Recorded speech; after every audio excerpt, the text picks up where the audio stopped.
عمر یار وفادار رسول است، عمر داماد زهرای بتول است، عمر مقبول شاه ذوالجلال است، عمر محبوب اصحاب است و آل است، عمر محبوب اصحاب است و آل است. عمر را جاه و عزت بندگی بود، ره قرب خدا با سجده پیمود.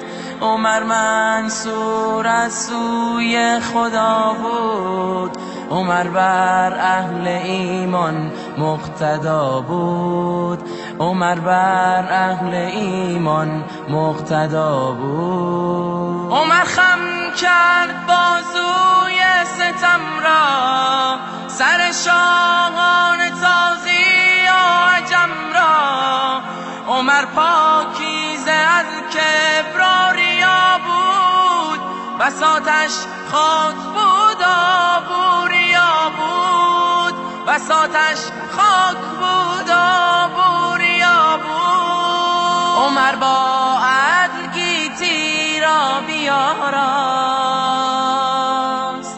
عمر الگوی زهد و عدل و تقواست.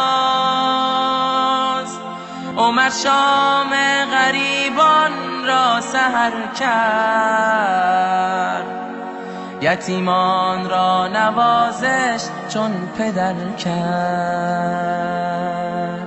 عمر را اهل ایمان می ستایند، محبش جمله مردان خدایند. عمر را دوست دارد هر مسلمان که آگاه است از معنای قرآن، که آگاه است از معنای قرآن. عمر محبوب رومی است و عطار، نباشد دشمن او جز تبهکار. عمر محبوب سعدی است و خیام، همیشه دشمنش خوار است و ناکام، همیشه دشمنش خوار است و ناکام. عمر خم کرد بازوی ستم را، سر شاهان تازی و عجم را.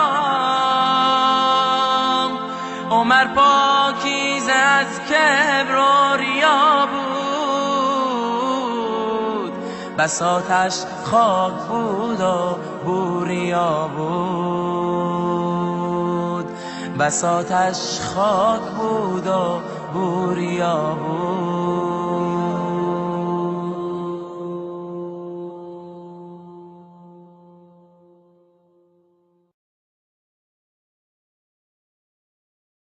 عمر یار وفادار رسول است، عمر داماد زهرای بتول است، عمر مقبول شاه ذوالجلال است، عمر محبوب اصحاب است و آل است، عمر محبوب اصحاب است و آل است. عمر را جاه و عزت بندگی بود، ره قرب خدا